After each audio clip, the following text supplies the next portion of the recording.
नमस्कार दोस्तों, आज हम कर्म का फल हिंदी कहानी देखेंगे। एक संत अत्यंत सरल स्वभाव के थे। वे जब भिक्षा मांगते थे तो कहते थे, परमात्मा के नाम पर दे दो, जो जैसा करेगा वैसा ही भरेगा। उस नगर में एक उल्टा व्यभिचारिणी स्त्री रहती थी। जब वह स्त्री संत के वचन सुनती है कि जो जैसा करेगा वैसा भरेगा, तो वह सोचती है कि यह संत मुझे तो नहीं सुनाता है। उसके मन में पाप आ गया था। उसने सोचा कि कैसे इस संत को मार दूं। स्त्री ने 2 लड्डू खूब घी मेवा आदि डालकर बनाए और उनमें जहर मिला दिया। जब वह संत उस स्त्री के दरवाजे से गुजरा तो उसने कहा कि जो जैसा करेगा वैसा ही भरेगा। स्त्री सुनकर बाहर आई। उसने संत से कहा कि यह 2 लड्डू तुम्हारे लिए ही बनाए हैं, बहुत अच्छे हैं, इन्हें अभी खा लेना। ऐसा कहकर संत को दे दिए।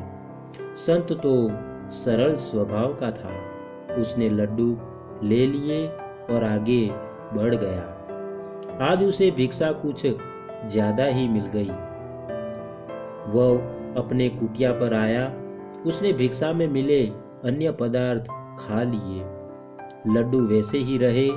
संत ने सोचा कि इतने अच्छे लड्डू हैं, इन्हें कल खा लूंगा। उसी रात को उस स्त्री के पति और पुत्र कहीं बाहर से आ रहे थे। वे बहुत थक गए थे और भूख भी लग रही थी।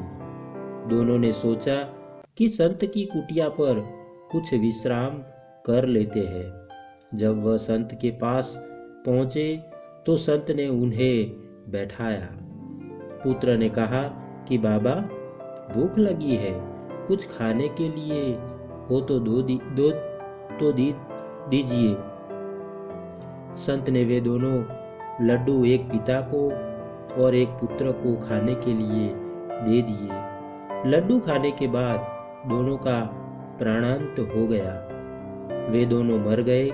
जब वह स्त्री संत के पास आई तो सिर पटक कर रोने लगी कि यह लड्डू तो मैंने ही संत को मारने के लिए ही बनाए थे, यह क्या हो गया। कहानी की सीख दोस्तों यह है कि जो गड्ढा तुम दूसरों के लिए खोदते हो, उसमें स्वयं भी गिर सकते हो। धर्म का मूल संदेश यही है कि जैसा करोगे वैसा भरोगे। दूसरों के लिए कांटे बिछाओगे तो स्वयं तुम्हें ही उन पर चलना होगा।